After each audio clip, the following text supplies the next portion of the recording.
বিজেপিয়ে অসমৰ যি আমাৰ জাতীয়তাবাদ সেই জাতীয়তাবাদৰ এই শব্দটোক লৈ আচলতে তেখেতলোকে ভয় কৰে। কাৰণ কালি যিটো ঘটনা গুৱাহাটীৰ আৰ্যনগৰৰ চাৰাপভাটি অঞ্চলত হৈ গৈছিল, সেই ঘটনাটোক লৈয়ে আজি টক শ্ব'বিলাক পতা হৈছিল। কিন্তু আমি দেখিলোঁ যে আজি বিজেপিয়ে তেওঁলোকৰ প্ৰতিনিধিক টক শ্ব'বিলাকলৈ পঠোৱা নাই। তাৰমানে তেওঁলোকে এই বিষয়বস্তুটোৰ ওপৰত তেওঁলোকৰ প্ৰতিনিধি নপঠাওঁ বুলি কৈছে।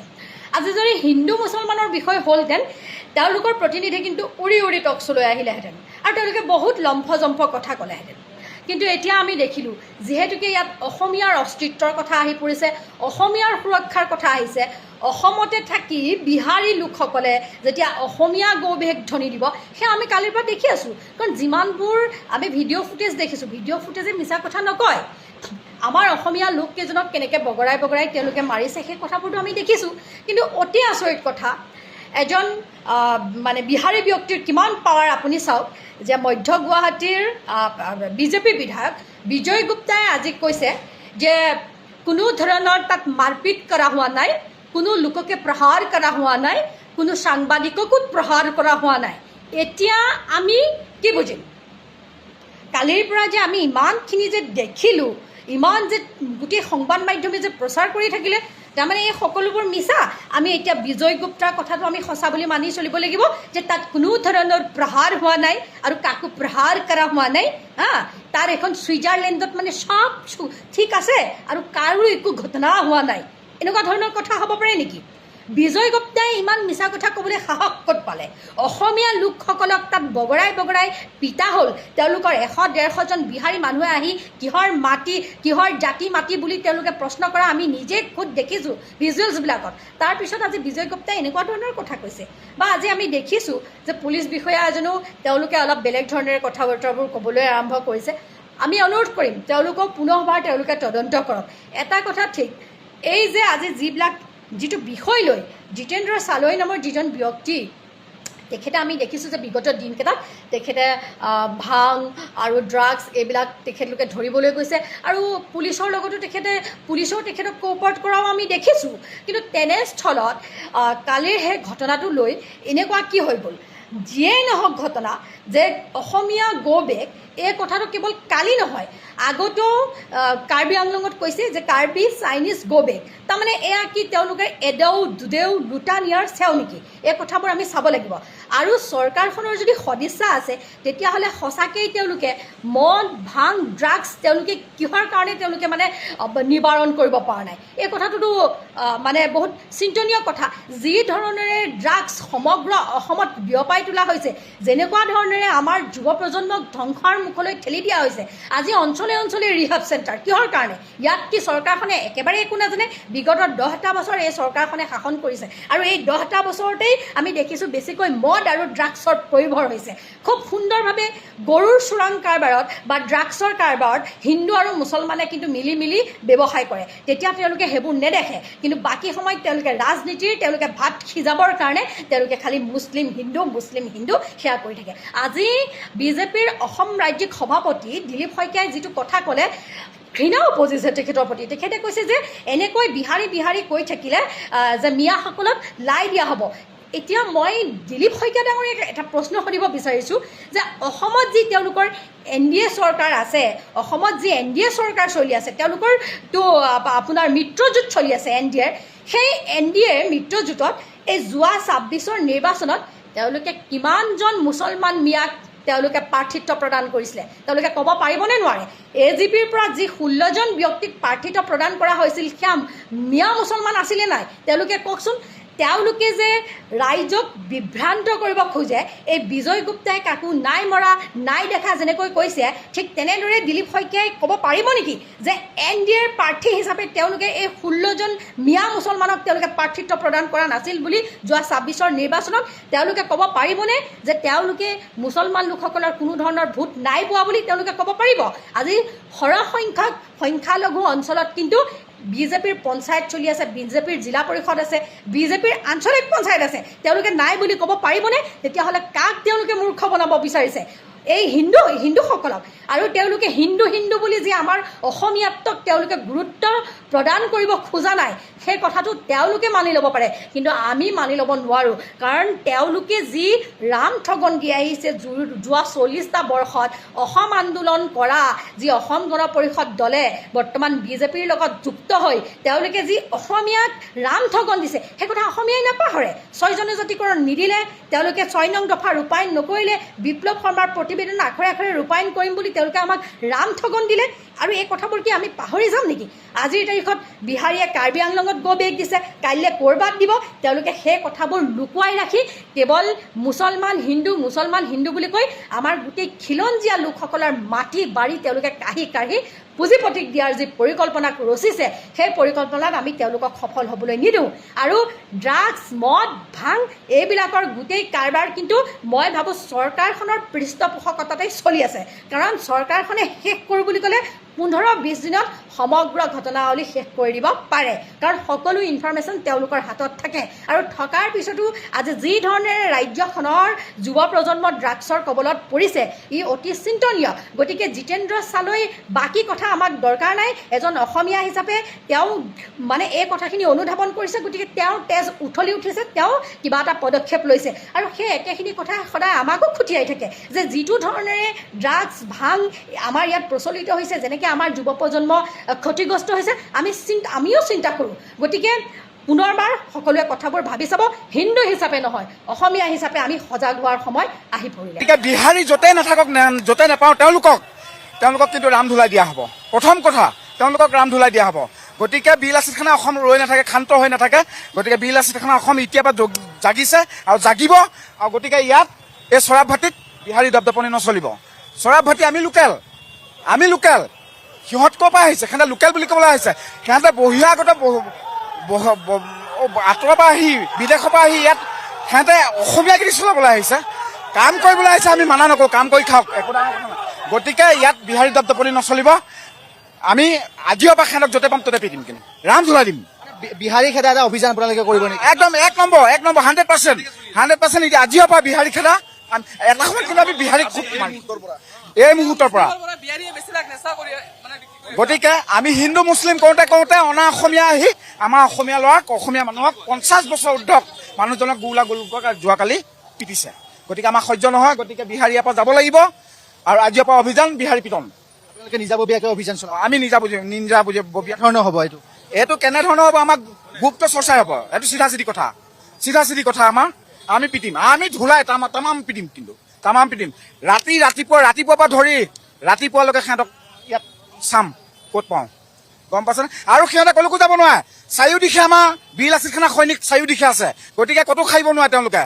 আমাৰ বিলাসীখানা পূব, পশ্চিম, উত্তৰ, দক্ষিণ চাৰিওদিশে আছে। গতিকে ক'তো খাইব নোৱাৰে তেওঁলোকে। সিহঁতে ভাবিছে নেকি পূবে তাত গ'লে খাইম বুলি, উত্তৰে গ'লে আপাৰতো যাব নোৱাৰে, সেইটো 100% গেৰাণ্টি।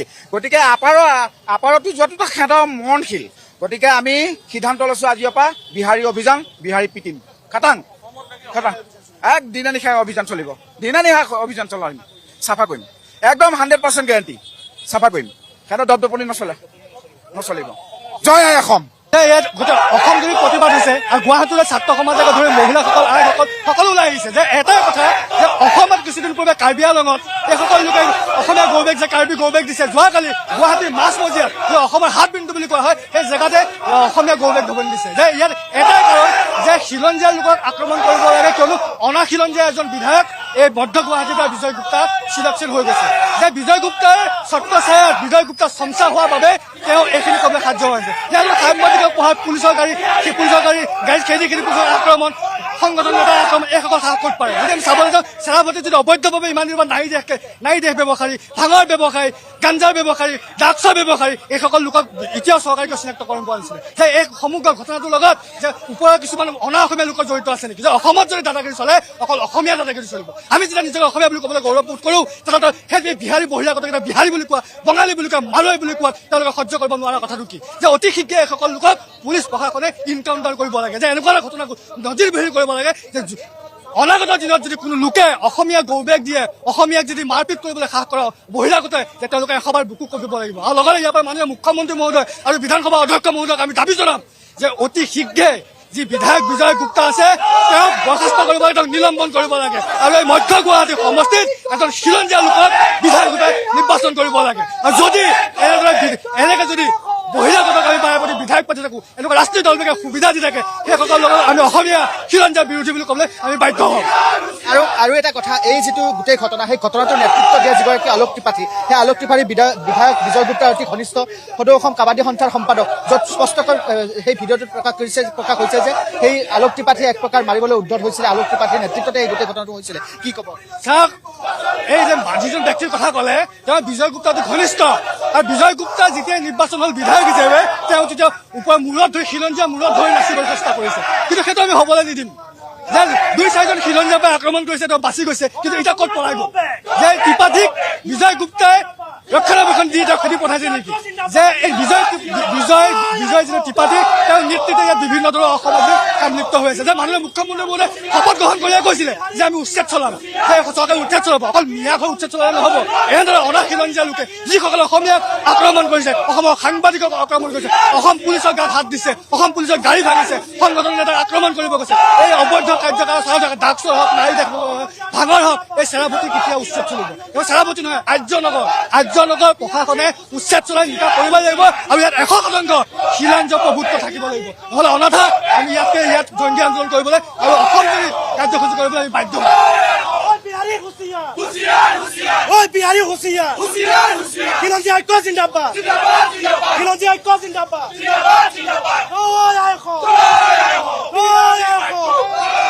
বিহাৰী দাদাগিৰি নচলিব, বিহাৰী দাদাগিৰি নচলিব। আচলতে অসমীয়াৰ যি ৰাজধানী বৰভেটি, অসমীয়াৰ বৰভেটিত আচলতে তেওঁলোকে কুঠাৰাঘাত কৰিলে যোৱাকালি। আমাকে তেওঁলোকে আচলতে শক্তি প্ৰদৰ্শন কৰিছে বিহাৰীকেইটাই যে আমাৰো পাৱাৰ চাট হতি এতিয়া কিন্তু অসমীয়া জাতিটো কিন্তু ইয়াতে বহি হাত সাৱটি জোৰ পৰি হাত পৰিলে এতিয়ালৈকে, আৰু এতিয়া কিন্তু অসমীয়া জাতিটো কিন্তু বহি থকাৰ সময় নহয়।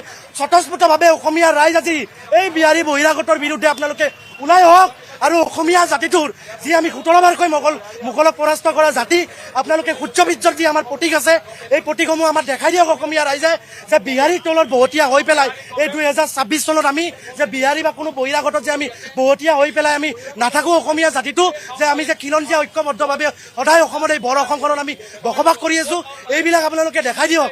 আচলতে চৰকাৰখনে কৈ আছে আমি খিলঞ্জীয়া চৰকাৰ, ঢাক ঢোল সদায় বজাই আছে, খিলঞ্জীয়াৰ কথা কৈ আছে, কিন্তু এতিয়ালৈকে চৰকাৰৰ যি বৰমূৰীয়া আছে তেওঁলোকৰ কোনো ধৰণৰ এতিয়ালৈকে একো আচলতে বিবৃতি বা প্ৰতিক্ৰিয়া একো দেখা নাই আমি এতিয়ালৈকে।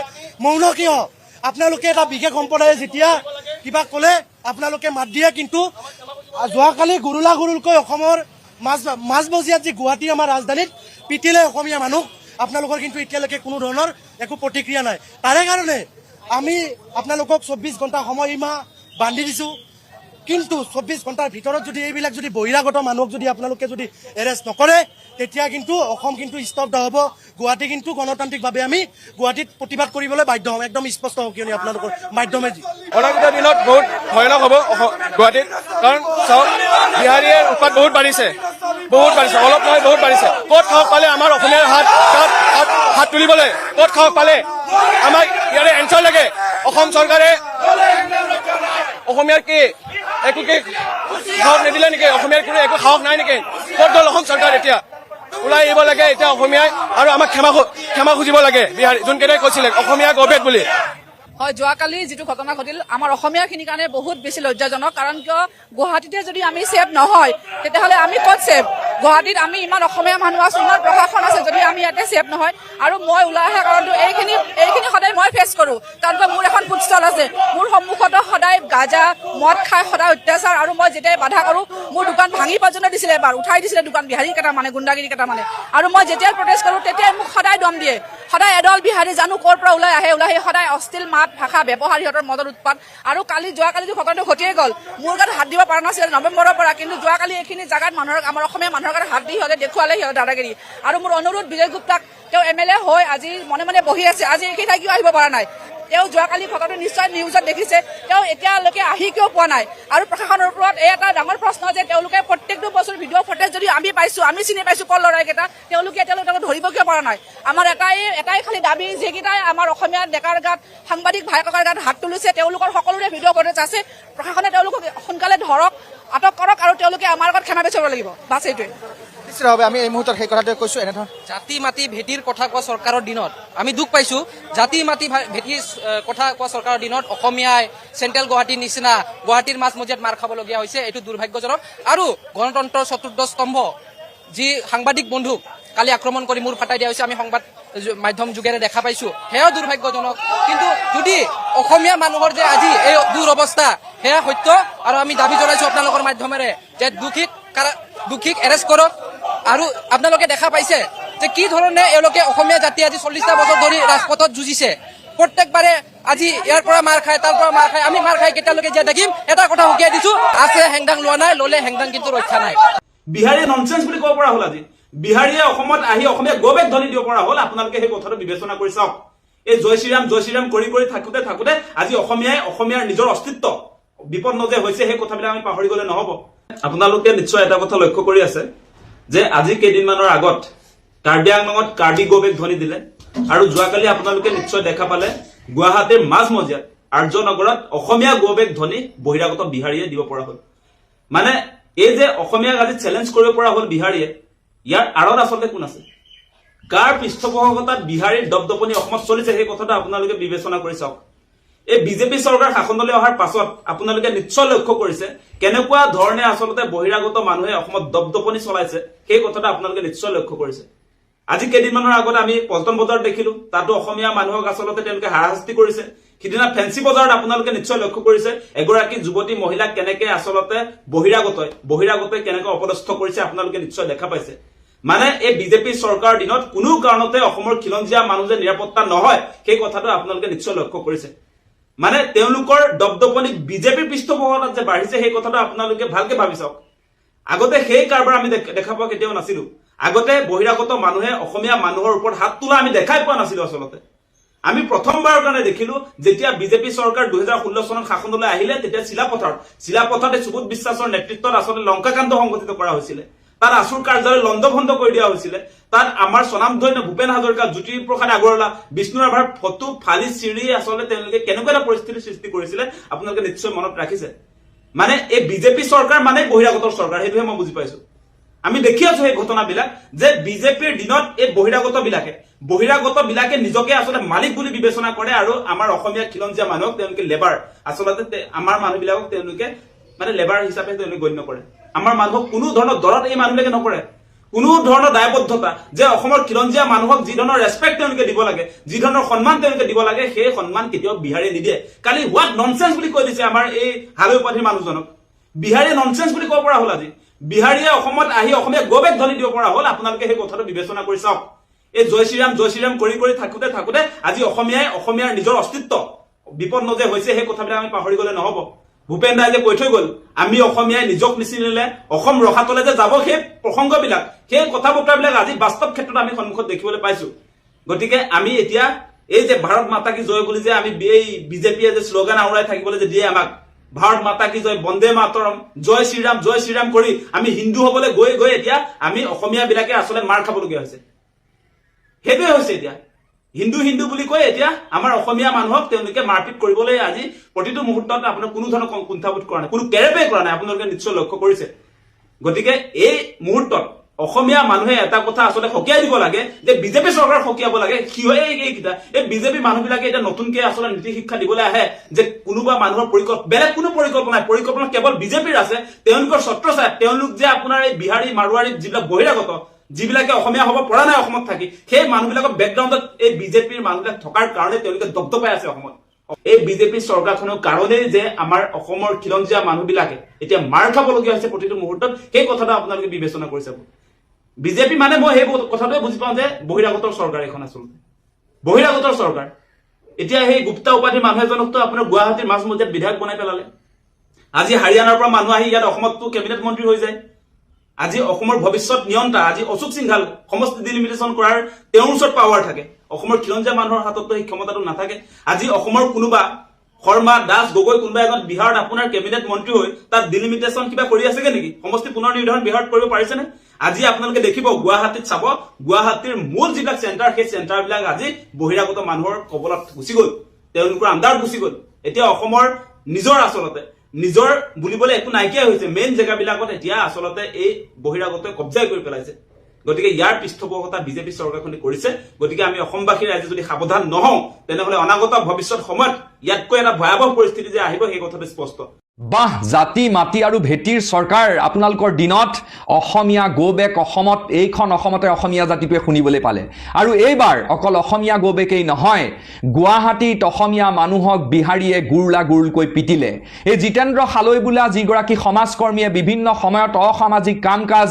মদৰ বেপাৰ অবৈধ ভাঙৰ বেপাৰ অবৈধ ড্ৰাগছৰ বেপাৰৰ বিৰুদ্ধে মাত মাতি অসমীয়া জাতিটোক অসমীয়া ডেকা গাভৰুক এই সমাজখনক বচাবৰ কাৰণে মাত মাতি আহিছিল বিভিন্ন অসামাজিক কাম কাজবিলাক আপোনালোকৰ প্ৰশাসনৰ দৃষ্টিগোচৰ কৰিছিল সেইজন ব্যক্তিক কেনেকৈ বহিৰাগত বিহাৰীয়ে কেনেকৈ হাত তুলিবলৈ পালে এয়া স্পষ্ট কথা ইয়াৰ আৰত লুকাই আছে আপোনালোকে যে এই বিজয় গুপ্তা নামৰ যে এটা বিহাৰী গুণ্ডাক যে আপোনালোকে 126টা সমষ্টিৰ ভিতৰত এটা সমষ্টিত যাতে তেওঁ নিৰ্বাচিত হৈ পেলাই যাতে দিছপুৰলৈ যাব পাৰে তাৰ পথ যে আপোনালোকে প্ৰশস্ত কৰিছে তাৰ কাৰণে আজি অসমীয়াই অসমতে গুৰলা গুৰলকৈ পিটন খাবলগীয়া হৈছে আমি স্পষ্ট কথা কৈছো 24 ঘণ্টাৰ ভিতৰত এই যি কেইজন বহিৰাগত বেপাৰীয়ে যি কেইটা গুণ্ডাই এই যে বিহাৰী গুণ্ডাই যে অসমত অসমীয়াক পিটিবলৈ যে তেওঁলোকে কুণ্ঠাবোধ কৰা নাই ইহঁতক কৰায়ত্ব কৰি কঠোৰতম শাস্তি প্ৰদান কৰিব লাগিব আৰু যদিহে নকৰে তেতিয়াহ'লে অসমীয়া জাতিটো বহি নাথাকে স্পষ্ট কথা আমি ইয়াৰ ল'ম অসমৰ প্ৰশাসন যদি আপোনাৰ গৃহ বিভাগে মুখ্যমন্ত্ৰীৰ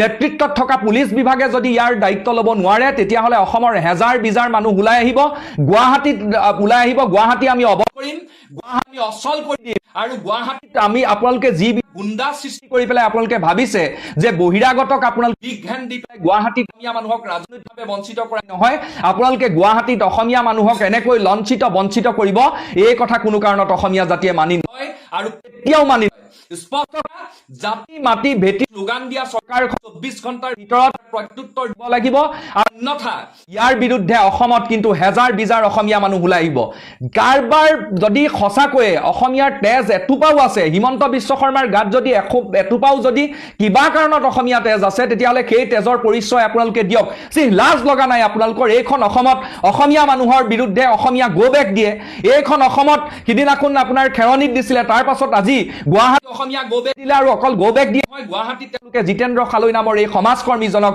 তেওঁলোকে মাৰপিট কৰিলে আৰু ইয়াৰ পাছতো আপোনালোকে ভাবে যে অসমীয়া জাতিটো বাছি বহি থাকিব হাত খাবতি আৰু আপোনালোকে কি কৰিছে আপোনালোকে যিদিনাখন আপোনালোকে শপত গ্ৰহণ কৰিছে তাৰ পাছদিনাখনে আপোনালোকে আমাৰ ভূমিপুত্ৰসকলক আমাৰ তিৱা জনগোষ্ঠীক আপোনালোকে এই জাগিৰোডৰ খিন্দিখৰৰ পৰা আপোনালোকে সন্ধি পাতিছে আপোনালোকে যাতে তেওঁলোকক তাৰ পৰা উচ্ছেদ কৰিব পাৰে আৰু তাৰ বিপৰীতে আপোনালোকে কি এই বহিৰাগত বেপাৰীহঁতক এই গুণ্ডাবিলাকক আশ্ৰয় দিছে গুৱাহাটীত এই কথা কোনো কাৰণত নহব আমি ঘৰে ঘৰে সোমাম আমি ফ্লেটে ফ্লেটে সোমাম হাতত আমি হেংদাং লৈ গুৱাহাটীত আমি ফ্লেটে ফ্লেটে সোমাম ক'ত তেনেকুৱা কোন বহিৰাগতৰ শক্তি আছে কোন বহিৰাগতই অসমীয়া জাতিটোৰ ওপৰত মাত মাতিবৰ কাৰণে হাত তুলিবৰ কাৰণে অসমীয়া গৌৰৱ ক'বৰ কাৰণে স্পৰ্ধা কৰে সেই বিহাৰীক কিন্তু আমি বিচাৰি উলিয়াম স্পষ্ট কথা মোক জেললৈ পঠিয়াওক আমাক হাজাৰজন অসমীয়া মানুহ আমি কাজু হৈ আছো আমাক জেললৈ পঠিয়াওক আমাক যি কৰে আপোনালোকে কৰিব কিন্তু স্পষ্ট কথা আমিও আমাৰ কৰিবলগীয়াখিনি কৰিম আমি মুখ্যমন্ত্ৰী মহোদয়ক আমি অনুৰোধ কৰিছো যে আমাক অসাংবিধানিকভাৱে কাম কৰিবৰ কাৰণে আপোনালোকে বাধ্য নকৰিব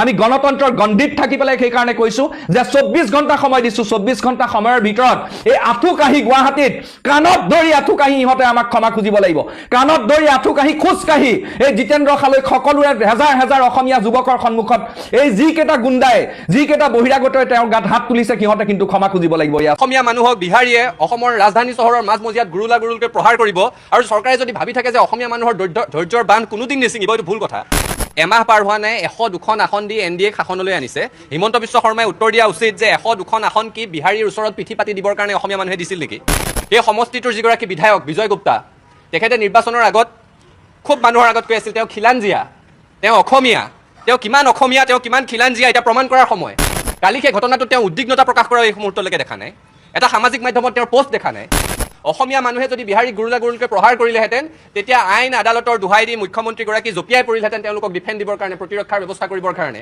তেতিয়া খুব ঘোষণা কৰিলেহেঁতেন, আইন হাতত ল'লে ঠেং ভাঙি দিম, পিঠি ফালি দিম, খুব ক'লেহেঁতেন তেতিয়া এইবোৰ কথা। নিজকে অসমীয়া বুলি জহাই তত নোপোৱা সমষ্টিটোৰ বিধায়কগৰাকী এই মুহূৰ্তত মুখৰ মাত দিয়ক, অসমীয়া মানুহৰ লগত আছে বুলি প্ৰকাশ কৰক, নহ'লে অসমীয়া মানুহৰ খঙে সীমা ছিঙি যাব, এই কথাটো নিশ্চিত। অসমৰ ৰাজধানী চহৰখনৰ মাজমজিয়াত অনা অসমীয়া মানুহে অসমীয়া মানুহৰ ওপৰত নিৰ্যাতন চলাব, প্ৰহাৰ কৰিব, অসমীয়া বিৰোধী শ্লোগান দিব, সেই কথাটো কোনো কাৰণত গ্ৰহণযোগ্য নহয়। আৰু অসমীয়া মানুহ হাত সাৱটি বহি থাকিব বুলি যদি চৰকাৰখনে ভাবিছে, সেই কথাটো অশুদ্ধ, সেই কথাটো একে সময়তে চৰকাৰক সকীয়াই দিব বিচাৰিছোঁ। আজিৰ কথাটোত জাতীয় দল সংগঠনসমূহে ইয়াৰ প্ৰতিক্ৰিয়া প্ৰকাশ কৰিছে, প্ৰতিবাদ হৈছে। সদৌ গুৱাহাটী ছাত্ৰ সন্থাই কামৰূপৰ আয়ুক্ত, পুলিচ কমিশ্যনাৰক স্মাৰকপত্ৰ দিছে, আৰ্যনগৰত প্ৰতিবাদ হৈছে। কিন্তু জাতীয় দল সংগঠনসমূহতকৈ বেছি এই প্ৰশ্নকেইটাৰ উত্তৰ দিব লাগে চৰকাৰখনে। অসমৰ মানুহে এমাহ পাৰ হোৱা নাই 100-2খন আসন দি NDA শাসনলৈ আনিছে। হিমন্ত বিশ্ব শৰ্মাই উত্তৰ দিয়া উচিত যে 100-2খন আসন কি বিহাৰীৰ ওচৰত পিঠি পাতি দিবৰ কাৰণে অসমীয়া মানুহে দিছিল নেকি? সেই সমষ্টিটোৰ যিগৰাকী বিধায়ক বিজয় গুপ্তা, তেখেতে নিৰ্বাচনৰ আগত খুব মানুহৰ আগত কৈ আছিল তেওঁ খিলাঞ্জীয়া, তেওঁ অসমীয়া, তেওঁ কিমান অসমীয়া, তেওঁ কিমান খিলাঞ্জীয়া, এতিয়া প্ৰমাণ কৰাৰ সময়। কালি সেই ঘটনাটো তেওঁ উদ্বিগ্নতা প্ৰকাশ কৰা এই মুহূৰ্তলৈকে দেখা নাই, এটা সামাজিক মাধ্যমত তেওঁৰ পোষ্ট দেখা নাই। এই ধৰণেৰে অসমীয়া মানুহক বিহাৰীয়ে অসমৰ ৰাজধানী চহৰৰ মাজমজিয়াত গুৰুলাগুৰুলকৈ প্ৰহাৰ কৰিব, আৰু চৰকাৰে যদি ভাবি থাকে যে অসমীয়া মানুহৰ ধৈৰ্যৰ বান্ধ কোনোদিন নিছিঙিব, এইটো ভুল কথা। বিহুৰ সময়ৰ পৰা লক্ষ্য কৰি আছোঁ, ইটোৰ পিছত সিটো ঘটনা। অসমীয়া যুৱতীৰ কাপোৰ ফালি দিয়া হৈছিলে ফাঁচী বজাৰৰ মাজমজিয়াত অনা অসমীয়া বেপাৰীৰ দ্বাৰা। অসমীয়া যুৱক যুৱতীক গুৰুলাগুৰুলকৈ প্ৰহাৰ কৰা হৈছিলে বিহুৰ আগে আগে। আৰু তাৰ পাছত এই 2 মাহৰ ভিতৰত তৃতীয়টো ঘটনা। অসমীয়া মানুহৰ ধৈৰ্যৰ এটা সীমা আছে, সেই কথাটো বুজি পোৱা ভাল। আৰু আপোনালোক সকলোৱে এই কথাটো জনা উচিত, অসমৰ মানুহে বুজি পায়। ইয়াৰ যদি ওলোটাটো হ'লহেঁতেন, অসমীয়া মানুহে যদি বিহাৰীক গুৰুলাগুৰুলকৈ প্ৰহাৰ কৰিলেহেঁতেন, তেতিয়া আইন আদালতৰ দোহাই দি মুখ্যমন্ত্ৰীগৰাকী জঁপিয়াই পৰিলহেঁতেন তেওঁলোকক ডিফেণ্ড দিবৰ কাৰণে, প্ৰতিৰক্ষাৰ ব্যৱস্থা কৰিবৰ কাৰণে। তেতিয়া খুব ঘোষণা কৰিলেহেঁতেন, আইন হাতত ল'লে ঠেং ভাঙি দিম, পিঠি ফালি দিম, খুব ক'লেহেঁতেন তেতিয়া এইবোৰ কথা। কিন্তু অসমীয়া এটাক যেতিয়া বিহাৰীয়ে গুৰুলাগুৰুলকৈ প্ৰহাৰ কৰিছে, তেতিয়া এই কথাবোৰ ক'বলৈ তেওঁ নাই। সেই সমষ্টিটোৰ বিধায়কগৰাকী বিজয় গুপ্তা, নিজক অসমীয়া বুলি জহাই তত নোপোৱা মানুহগৰাকীৰ মুখৰ এটা মাত নাই, বালিত মূৰ গুজি উৎ চৰাই ভাও ধৰিছে, এই কথাটো সহ্য কৰা নহ'ব। আৰু এইটোৱে শেষ ঘটনা হ'ব লাগিব। প্ৰতিবাদ হৈছে আৰু প্ৰতিবাদ হ'ব। কোনো কাৰণত অসমীয়া মানুহক এই ধৰণে নিগৃহীত হ'বলৈ এৰি নিদিওঁ। আমি ভূপেন হাজৰিকাৰ আদৰ্শৰে চলি আছোঁ। তেখেতে কৈ থৈ গৈছিল, প্ৰতি অসমীয়া আমি ভাল ভাৰতীয়, আৰু দূৰণিৰ পৰা আহি লুইতৰ পাৰৰে মাটিক মাতৃ বোলা প্ৰতি ভাৰতীয় হ'ল নতুন ৰূপৰ অসমীয়া। ঠিকে আছে, মানি চলি আছোঁ। কিন্তু ইয়াত বিহাৰী মানুহবোৰ অসমৰ ভাষা সংস্কৃতিৰ উত্তৰণৰ কাৰণে আহিছিল নেকি? নে তেওঁলোকৰ সাংঘাতিক ব্যৱসায় বাণিজ্য খুব ভাল চলি আছিল, বিহাৰৰ পৰা অসমলৈ আহি পেলাই সেইবোৰৰ বিকাশ ঘটাবলৈ আহিছিল? নাই অহা। তাত খাবলৈ নাপায় ইয়ালৈ আহিছিল। ইয়াত থিতাপি লৈছে, বেয়া পোৱা নাই, বেপাৰ বাণিজ্য কৰি থাকক। বিহাৰৰ দৰে ৰাজ্য, যিখন ৰাজ্য প্ৰসূতিৰ মৃত্যুৰ ক্ষেত্ৰত 1 নম্বৰত থাকে, দৰিদ্ৰতাৰ ক্ষেত্ৰত 1 নম্বৰত থাকে, শ্ৰমিকৰ পলায়নৰ ক্ষেত্ৰত 1 নম্বৰত থাকে, অৰ্থনৈতিক অনগ্ৰসৰতাৰ ক্ষেত্ৰত 1 নম্বৰত থাকে, তেনেকুৱা এখন শোচনীয় পুতৌজনক ৰাজ্যৰ পৰা আহি অসমত থিতাপি লৈছেহি, অসমত বেহা বেপাৰ কৰিছে, দুবেলা দুমুঠি খাবৰ কাৰণে কামৰ সন্ধান কৰিছে, কৰি থাকক। কিন্তু ইয়াত আহি অসমীয়া মানুহৰ মূৰত উঠি তাণ্ডৱ নাচিবলৈ বিচাৰিব, সহ্য কৰা নহ'ব, এই কথাটো কৈ দিছোঁ। আৰু চৰকাৰকো পুনৰ সকীয়াই দিছোঁ, অসমীয়া মানুহৰ ধৈৰ্যৰ বান্ধ ছিঙি যোৱালৈকে অপেক্ষা কৰিব নালাগে। সচৰাচৰ যিকোনো ঘটনাতে ফেচবুকত সৰব হৈ যোৱা মুখ্যমন্ত্ৰী, সংবাদ মাধ্যমৰ আগত সৰব হোৱা মুখ্যমন্ত্ৰী, নিজকে অসমীয়া বুলি জহাই তত নোপোৱা সমষ্টিটোৰ বিধায়কগৰাকী এই মুহূৰ্তত মুখৰ মাত দিয়ক, অসমীয়া মানুহৰ লগত আছে বুলি প্ৰকাশ কৰক, নহ'লে অসমীয়া মানুহৰ খঙে সীমা ছিঙি যাব, এই কথাটো নিশ্চিত। অসমৰ উচ্চ শিক্ষাৰ ক্ষেত্ৰখনত ব্যাপক খেলিমেলিয়ে বিৰাজ কৰিছে। কটন বিশ্ববিদ্যালয়ৰ 2 বছৰীয়া পাঠ্যক্ৰম বন্ধ হ'ব বুলি এটা বাতৰি প্ৰকাশ পাই আছে। গুৱাহাটী বিশ্ববিদ্যালয়তো তেনেকুৱা বাতৰি প্ৰকাশ হৈ আছে। গুৱাহাটী বিশ্ববিদ্যালয়ৰ প্ৰশাসনে বিষয়টোক লৈ পেলাই নিজৰ প্ৰতিক্ৰিয়া প্ৰকাশ কৰিছে। ছাত্ৰ ছাত্ৰী আশ্বস্ত হ'ব পৰা নাই। এটা কথা খাটাং যে NEP 2020খন অসমত প্ৰযোজ্য কৰাৰ নামত আন্তঃগাঁথনি নোহোৱাকৈ, আন্তঃগাঁথনিৰ কোনো পৰিকল্পনা নকৰাকৈ, শিক্ষক নিযুক্তিৰ কোনো পৰিকল্পনা নকৰাকৈ জোৰ কৰি জাপি দিয়া হ'ল। তাৰ ফল যাতে কোনো কাৰণত অসমৰ ছাত্ৰ ছাত্ৰীয়ে ভুগিব নালাগে, সেই কথাটোৰ কাৰণে স্পষ্টভাৱে সকীয়াই দিছোঁ।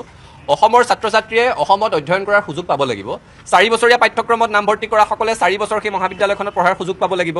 কটন বিশ্ববিদ্যালয়ত পঢ়িব বিচৰাসকলে কটন বিশ্ববিদ্যালয়ত পঢ়িবলৈ সুযোগ পাব লাগিব। এটা কথা মনত ৰাখিব, বিশ্ববিদ্যালয়ৰ প্ৰশাসনেও নিবিচাৰে যে আমাৰ বিশ্ববিদ্যালয়খনত পাঠদান বন্ধ হৈ যাওক। ছাত্ৰ ছাত্ৰীয়েও নিবিচাৰে যে এখন বিশ্ববিদ্যালয়ত পঢ়াৰ সুযোগ নোহোৱা হৈ যাওক। মূল কথাটো ক'ত হৈ আছে? মূল কথাটো হৈছে আন্তঃগাঁথনিৰ অভাৱ। ক্লাছৰুমৰ নাই, ক্লাছৰুমত ডেস্ক বেঞ্চ নাই, পঢ়াবৰ কাৰণে শিক্ষক নাই। এটা ছেমিষ্টাৰ বাঢ়ি যোৱাৰ লগে লগে 20টাকৈ ক্ৰেডিট বাঢ়ে ক্লাছৰ, অৰ্থাৎ এটা সপ্তাহত 20 ঘণ্টাৰ অতিৰিক্ত ক্লাছ কৰিব লগা হয় প্ৰতিটো বিভাগত। তাৰ কাৰণে শিক্ষক নিযুক্তি দিব লাগিব, শিক্ষক নিযুক্তি নিদিয়ে। মহাবিদ্যালয়সমূহে আগতে নিজাববীয়াকৈ শিক্ষক নিযুক্তিৰ এটা প্ৰক্ৰিয়া চলাই আছিল। কণ্ট্ৰেকচুৱেল হ'লেও অস্থায়ী ভিত্তিত হ'লেও শিক্ষক নিযুক্তি দিছিল, সেইবোৰো বন্ধ কৰি দিলে। কমন ৰিক্ৰুটমেণ্টৰ নামত যোৱা 2 বছৰ ধৰি মহাবিদ্যালয়সমূহৰ খালী হৈ থকা পদসমূহৰ কাৰণে বিজ্ঞাপন দিব পৰা নাই। অৰ্থাৎ উচ্চ শিক্ষাৰ টেটু চেপাৰ এটা যেন ষড়যন্ত্ৰ চলিছে, সেইটোহে আমাৰ অনুভৱ হৈছে। আৰু সেইকাৰণে স্পষ্টভাৱে চৰকাৰক ক'ব বিচাৰিছোঁ যে মহাবিদ্যালয়সমূহক, বিশ্ববিদ্যালয়সমূহক পৰ্যাপ্ত আন্তঃগাঁথনি দিয়ক, পৰ্যাপ্ত শিক্ষক নিযুক্তি দিয়ক। অসমৰ ল'ৰা ছোৱালী নিজৰ শৈক্ষিক ভৱিষ্যতলৈ কোনো সংশয় নোহোৱাকৈ অসমতে পঢ়ি থাকিব পৰা ব্যৱস্থাটো চৰকাৰে কৰি দিয়ক।